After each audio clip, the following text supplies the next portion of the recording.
नौकरी चाकरी व्यापार जो कुछ भगवान ने दिया है उसको करते हुए, पवित्र रीति से करते हुए, अपने ईमानदारी के परिश्रम की कमाई से अपने परिवार का पोषण करते हुए भजन करें। मंत्र के जप के अतिरिक्त बाकी समय श्री सीताराम जिन्हें श्री राम मंत्र मिला है वे नाम जप के रूप में श्री सीताराम जपें अथवा श्री राम जय जय राम जपें। कृष्ण मंत्र की दीक्षा वाले उन्हें राधे श्याम जपें। और महामंत्र सब जप सकते हैं, हरे राम राम राम हरे हरे, हरे कृष्ण कृष्ण कृष्ण हरे हरे। नाम जप में इससे भी जपा जा सकता है।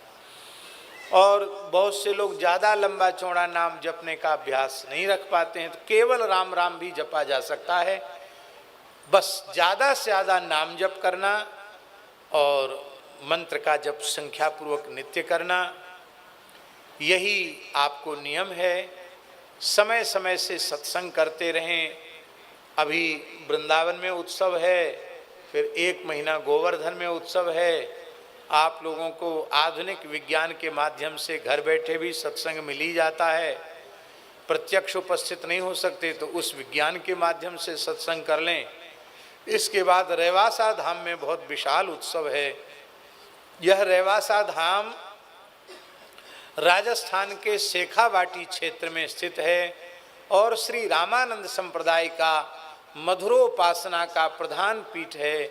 श्री सीताराम जी की जो निकुंज भाव की उपासना है उसका वह प्रधान पीठ है। भगवान श्री राम के भाई प्रेम मूर्ति भरतलाल जी महल की सेवा के लिए सखी स्वरूप में प्रकट हुए। राम जी के भाइयों में दरबार में वो प्रेम मूर्ति भरतलाल जी हैं और सखियों में वही श्री चंद्रकला जी हैं। तो भरत जी और चंद्रकला जी दोनों एक हैं और भरत जी साक्षात भगवान ही हैं, भगवान से भिन्न थोड़े ही हैं भरत जी। इसलिए चंद्रकला जी भी भगवत स्वरूप हैं। चंद्रकला जी को सर्वेश्वरी श्री चंद्रकला जी कहा जाता है। वो सर्वेश्वरी श्री चंद्रकला जी ही श्री स्वामी अग्रदेवाचार्य जी के रूप में प्रकट हुए, जिनके शिष्य श्री नाभा जी ने भक्तमाल जैसे दिव्य ग्रंथ की रचना की। उन श्री अग्रदेवाचार्य जी ने रेवासा पीठ की स्थापना की, जहाँ से रामानंद संप्रदाय के 14 द्वारे निकले। आज भी सबसे बड़ी संख्या रामानंद संप्रदाय के संतों में भक्तों में अग्र जी के द्वारे की ही है, क्योंकि 14 द्वारे यहाँ से निकले। हमारे श्री मलुकदासी का पीठ, मलुकदासी का द्वारा भी उसी परंपरा से निकला। ऐसे श्री अग्रदेवाचार्य जी महाराज का पीठ है, जहाँ श्री जानकीनाथ भगवान आज भी नित्य रास करते हैं। किशोरी जी के नूपुरों की ध्वनि आज भी वहाँ सुनाई पड़ती है अधिकारी जीवों को। वहाँ गुरु नानक देव जी महाराज 1.25 महीने विराजे। सिख परंपरा के गुरु गोविंद सिंह देव जी महाराज 10म गुरु, वे भी 1 महीने से अधिक विराजे। श्री गुरु नानक देव जी के पुत्र उदासीनाचार्य श्री चंद्र भगवान, वे 1.25 महीने 1200 संतों की जमात लेकर वहाँ विराजे। उनके द्वारा चैतन्य किया हुआ धूना आज भी वहाँ है। श्री संत दादू दयाल जी 3 बार वहाँ पधारे। गोस्वामी तुलसीदास जी महाराज वहाँ 4 महीने विराजे। और कौन नहीं आया, श्री वल्लभाचार्य जी वहाँ 1 रात्रि विराजे। परवर्ती काल में स्वामी विवेकानंद जी भी वहाँ 1 रात्रि रहे। ऐसा वह दिव्य स्थल है। और आज भी उन दिव्य संतों के भजन की चेतना वहाँ व्याप्त है। वहाँ के पूज्य श्री अग्रदेवाचार्य साकेतवासी डॉक्टर श्री स्वामी राघवाचार्य जी महाराज बड़ा स्नेह करते थे, बड़ा प्रेम करते थे दास से।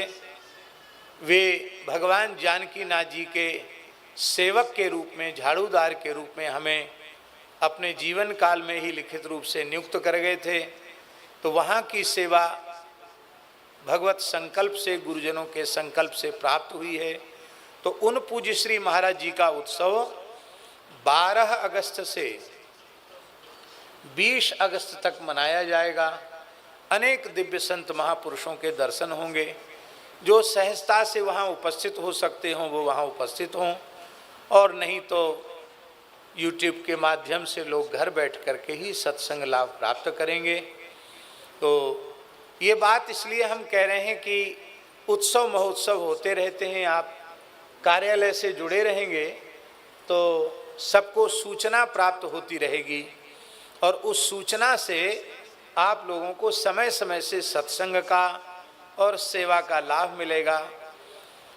खूब परिश्रम पूर्वक कमाओ और खूब सेवा करो, क्योंकि ठाकुर जी का इतना काम है, गौ माता की सेवा का, साधु सेवा का। उत्तर काशी में गंगा जी के तट पर विशाल मंदिर बनना है, बहुत कार्य हैं। बस आप लोग खूब भजन करें, बस बात इतनी ही है। हम बार बार यही बात कहते हैं, उतनी ही सेवा आप लोग करें जितनी सेवा